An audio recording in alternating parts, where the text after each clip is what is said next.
CBS has finally found a replacement for Stephen Colbert, and wouldn't you know it, it had nothing to do with politics or free speech or any of that.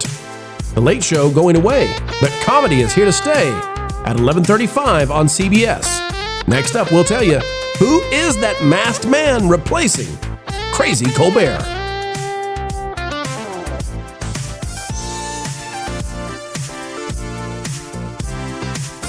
Well, it looks like Stephen Colbert will not be making money anymore off of CBS, and he's been costing them a whole lot. Brendan Morrow has this one. We've got the reveal. Who is that replacing Stephen Colbert? Well, USA Today says CBS has revealed the future of its nightly time slot after the end of The Late Show, the end of late-night comedy as we know it. The network announced on April 6th that Comics Unleashed with Byron Allen will move into its 11:35 p.m. slot after The Late Show with Stephen Colbert concludes on May 21st. Wait a minute. We were told this was the end of The Late Show, and this was the end of late-night comedy, and this signaled the death. The Ellisons wanted to strike down free speech. Wait a minute, what? The comedy talk show?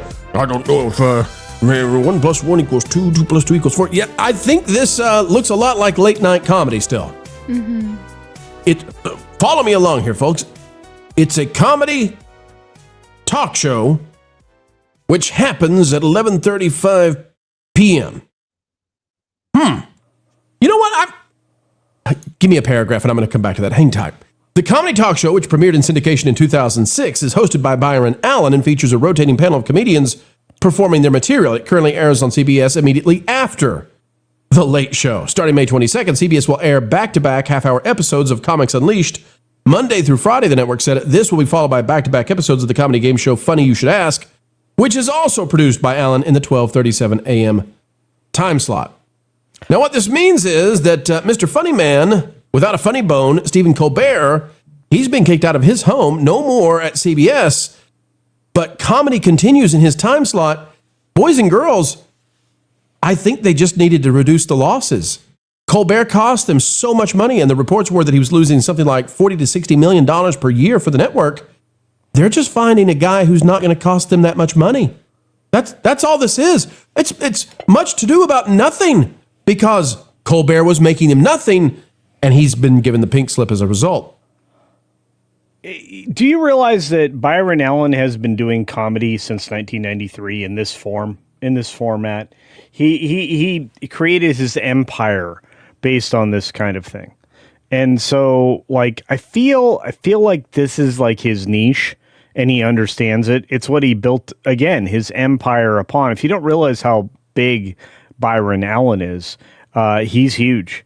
He and his wife, Jennifer Lucas, have built an empire of affiliate networks, and he's one of the biggest players in Hollywood. So, you know, if he can offer discount opportunities instead of, how much did Colbert cost, Pro? It was something crazy. There are reports that he's cost. Yeah, the numbers are insane. I don't remember the top of my head right now, but the losses were like in excess of $40 million reported. Yeah, Byron's a billionaire. I don't think he's going to charge that much. He's going to charge what the show costs and not what this guy costs. Well, what CBS is doing is selling, though. This is what's amazing. So they were losing tens of millions at least, right? Colbert says that he doesn't agree with the numbers, but, you know, at least losing tens of millions of dollars. Now CBS is going to sell those hours to Byron Allen. So CBS is making money guaranteed. As the guy out of New Orleans who cooked all the great food once said, guaranteed. They're going to make money off of this now. And Caro, this was presented to us months ago as if, the drive-by said, oh, those Ellisons, they hate them, some free speech. No, they just want to make money. And this is the ultimate karma for Colbert, because Mr. going to write Lord of the Rings now, turns out he's just a loser financially, and they had to find a way to get him out of there. That's all this is. It's nothing bigger or broader than that. You're asking. Sorry, I was waiting for the intro. I remember when I used to watch Colbert, and it used to be entertaining. And I know there was like a drop off. Well, I mean, he was gone from the show for a while, and then I think they brought him back in like 2020 for the election. No, it wasn't him. It was somebody else they brought back. Talking about Jon Stewart? Yeah, they brought Jon Stewart back, and I didn't watch him either. So it was just one of those things where it's like, once they heard that somebody's voice had influence, they like tried to like seep their claws into them. And like I could feel that like in when they were presenting and talking, because the thing that made Colbert charming like ultimately like died at one point, and I just lost interest. And late night shows have a really stiff competition, which is streamers, because streamers talk about the news too. And then the one thing that makes them more interesting is that we actually like will respond to like chat, and we're reactive, and we'll pivot when we need to. Where the big studios are more kind of like, well, we've done it like this forever, so let's just keep doing it. I'm sure the old people that are slowly withering away and passing on will keep us going from the grave. Well, his ratings are terrible. CBS was losing money, but the drive-by media was desperate to pretend that he's A-OK, and the only reason that he's going away had to do with the Ellisons who bought CBS. Yeah. That they wanted to squelch politics, but it turns out, Lauren, this kind of stuff wasn't funny, and it drove the audience away. We talked about this in the past, that Colbert and Kimmel are trounced daily, or should we say nightly, by Gutfeld. And then when you go back and you look at how late night was doing under Letterman and Leno, and then, oh my gosh, if you go back to Carson, these guys, what?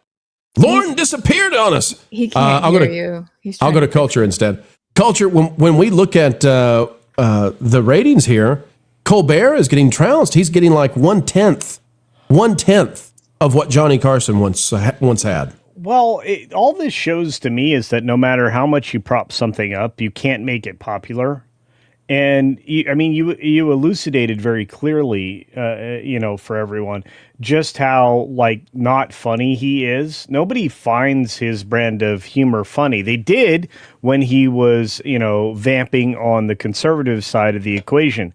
He doesn't do that anymore. He takes pot shots at the very people who kind of, appreciated him. And this is the line that Jon Stewart's continually having to jump rope on. So he's having trouble as well. It's if you want to retain an audience, you need to have fair dealings with that audience and present yourself, as someone who will take opportunity to find fault in all sides of a political argument. And Colbert just can't. It's not within him. Well, Colbert was funny. Colbert was funny culture when he was pretending to be Bill O'Reilly. When he was pretending to be Bill O'Reilly, he was a funny guy over in Comedy Central. I want to pull this up as we get into the statistics here, because I want people to see this is why he had to go. It's business, okay? That's all this is. This is money. When we look at the late nighter statistics, and this is the most recent we have out of March 20th, understand that Johnny Carson regularly pulled in more than 20 million viewers at a time when the population was much smaller, and the population that had TVs was much smaller. Remember that Leno and Letterman, they regularly pulled in anywhere from 7 to 14 million in terms of viewership. So how are we doing today? Let's just look and see. What is it that drove Colbert off of the airwaves and is likely to lead to Kimmel having one final exit year as well? Jed Rosenzweig writes this one. Weekly ratings, Seth Meyers stands alone as late night slips. According to Nielsen, live +3 ratings data, The Late Show with Stephen Colbert continued to lead the 11:35, as opposed, Caro, to the 11:34 or the 11:36. There's a reason they're so specific. We'll explain in just a minute. Okay. Continue to lead the 11:35 p.m. hour in total viewers, averaging 2.4 million for the week, which was down 2%. And then Jimmy Kimmel Live followed with 2.17, which is down 5%. Everybody's dropping, right? Among adults in the 18 to 49, Jimmy Kimmel Live, and by the way, that's the thing that matters, led but had dropped 13%. Colbert was in second place and dropped 13%. NBC's Tonight Show starring Jimmy Fallon was the only broadcast show at 11:35 to avoid a decline, holding steady in total viewers while rising 3% with 197. Okay. Why do we keep doing the 11:35? Wait, I see why. Ladies and gentlemen, may I introduce you to Gutfeld? You see, Gutfeld over on Fox News does not come out at 11:35 exactly. And so the way to get around just saying Gutfeld dominates over and over on these articles is to not even talk about him until about 7 paragraphs down. On cable, Fox News Gutfeld again drew the largest overall audience among the shows we track, averaging 3.53 million total viewers and 300,000 adults in the demo. So a cable TV show is trouncing them, and they don't want to say that over and over. But again, folks, if we go down here, we can see Jimmy Kimmel Live at 2.1 million and Stephen Colbert at 2.3. What did we say before this? Johnny Carson was pulling in more than 20 million views. Letterman and Leno 7 to 14, and these guys barely break 2 million total. That's why they're done. That's why they're toast. Look, there are a lot of fixed position televisions in the universe, right? You're only going to get CNN. You're only going to get Fox. You're only going to get certain things. And I feel like those are contributory. Like if I'm in the hospital, like there's limited number of cable channels, like because I was in a hospital for a week and I was disappointed with all that was offered to me. I really do truly believe that, you know, whether you're in a prison, a hospital, or even an airport, you are not shown opportunities to view other things. And, you know, they did a very poor job for a very long time of tracking streamed programming from any of these sources. And despite the fact that they recently improved that, I have a feeling that it's not going to break well for these types of programs. I think network programming has fallen so far off that nobody's going to compete with Johnny Carson. They had an opportunity. They had a beautiful and very funny and smart female comedian in the very late slot for a period of time. But I don't, like I said, it didn't work. They put her far too late and allowed her to do material that was too edgy to build her popularity. There are comedians in employ right now that are the natural replacements for someone like a Jay Leno, but they don't want a Jay Leno. They want somebody on the extremes, and that's the problem. Well, that's a great point. And Lauren, this is the kind of stuff that people have had enough of, right? So it's not that you can't do politics. It's not that you can't do ideological PSAs. But you can't do that on late night because late night is where people want to hear funny jokes as they go to bed. And they don't want to hear doom and gloom and the orange man is going to destroy us all tomorrow, right? So if that's what you're going to do, that's a horrible way to go to sleep. Now, maybe some masochists really want to go to bed that way. I hope nobody wants to make love that way. But whatever the case might be, Lauren, this is not a successful strategy that they employed with, well, you see what's on the screen. Lauren, they sacrificed late night on the altar of politics. And I guess this is the final comeuppance for Colbert. I just want you to tell me more about House Bill 1859, big boy. Oh, yeah. I'm just a bill, just a lonely old bill. You know, you brought up a really good point. I didn't mean to cut you off, Lauren. I'll wait. Please cut him off. He made a bad joke. Go ahead, Carol. So one of the things that I was reading about recently is how susceptible the mind is when it wakes up and when it goes to sleep. And so if this is the kind of stuff that they're doing in the late night shows, like they're trying to push the message when you're like most vulnerable to it, that might have been one of the tactics. If they were thinking that intelligently, I can't prove it. I'm just speculating right now. Well, other than Kimmel, who I don't think is intelligent at all, but the people behind him might be. So yes, I'll go with that strategy. But I have to ask you, Carol, so do you think that the manipulation occurs when they're appealing to empathy more often than any other place? And that's why, and I'm going to say something's going to make everybody out there mad. Here we go again. Ladies take in the messaging more readily than the male of the species? Oh, no, boy. That's an honest question. That's a psychological question. I mean, it depends on how they do it. Like if you do pathos ethos kind of approach to it, where you're going at it from multiple angles, then you can kind of like appeal to an audience that way. I will say that when you have a figure that's an authority, and I don't have any data to prove it, but my first thought is to agree that women will agree with an authority figure where a man would be more likely to be like, you know, like, let me look into that. Let me challenge that. So. Right. And in terms of proclivities, right. We don't paint with a fully broad brush, but in terms of psychological proclivities, sure. Absolutely. Yeah. Lauren, we cut you off before and I feel badly about it. Not very badly, but somewhat badly. I feel terrible about it. I don't. I want to push back against an authority a little bit. All right, here we go. We gave him a chance. Here's the thing. I don't think it's the case that we don't necessarily want to make fun of politics right around bedtime, you know, because Carson did used to do that. The thing is, the purpose of comedy is to let a little gas out of the bag. It's to point out the foibles of the ridiculous. And as long as you're doing that in an equal opportunity way, measure. Which they used to do, then you can get away with it, because the idea is you're recognizing that all of this is ridiculous. There's these pompous windbags that stand up on a hill that give these fiery speeches. I don't know, Lauren. The octogenarians are struggling with the standing these days. That's true. They're being propped up, daily now.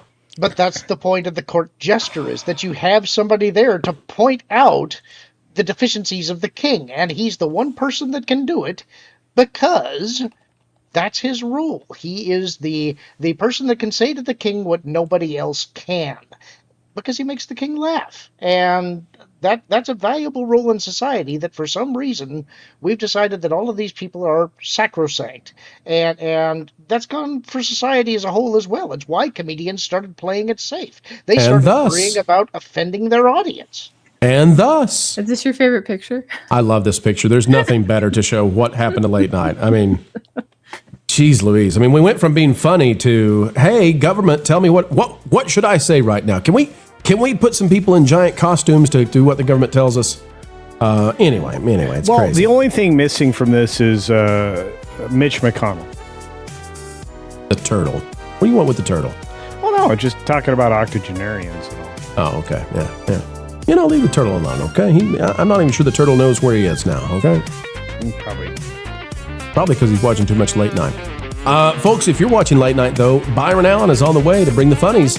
And it's going to be a sweet honey of a deal for CBS, because CBS is getting paid as opposed to losing all of that cash on Colbert. $40 to $60 million gone up in the air every single year. And when he was canceled, when he was taken off, guess what? They said, no, you can't do that, or you're against free speech.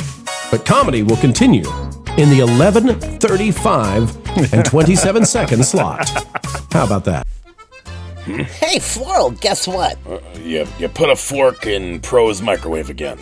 No, that was yesterday. I don't know that what. Oh, I've decided to give up on torturing Jonas. What? Why? In the same way the cat sleeps like 20 hours a day, that was like your purpose. I know, but I've decided there's bigger fish to fry. Okay. Like Lorne. I mean, think about it. Everybody loves him. He's a fan favorite, and frankly, he has almost no weaknesses I can find. Except that he's really smart. So, you want to annoy the one panelist without a single flaw, because he's smart. Yeah, like that winged statue at that fancy Paris museum thingy. I want to break the one thing that everyone loves most. So, kind of like the opposite of Rachel Zegler. Yeah, exactly. And I get to see her all the time at family reunions anyway. You get to see Rachel Zegler? Yeah. I mean, she's a total troll. Lives under a bridge, harasses billy goats, the whole 9 yards. It all makes sense now. Speaking of which, maybe she'll get me... I'm gonna call her on my... I'm gonna call her and see if she'll be in the next Indiana Jones. She should be the next Indiana Jones. That'll totally destroy Lord. He loves Indiana Jones. Oh, that's cruel.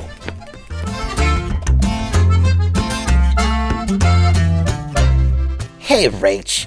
I've got a cool idea for you that involves a whip and snakes. I love that description. It's perfect. I know, right? Weird, as we always say.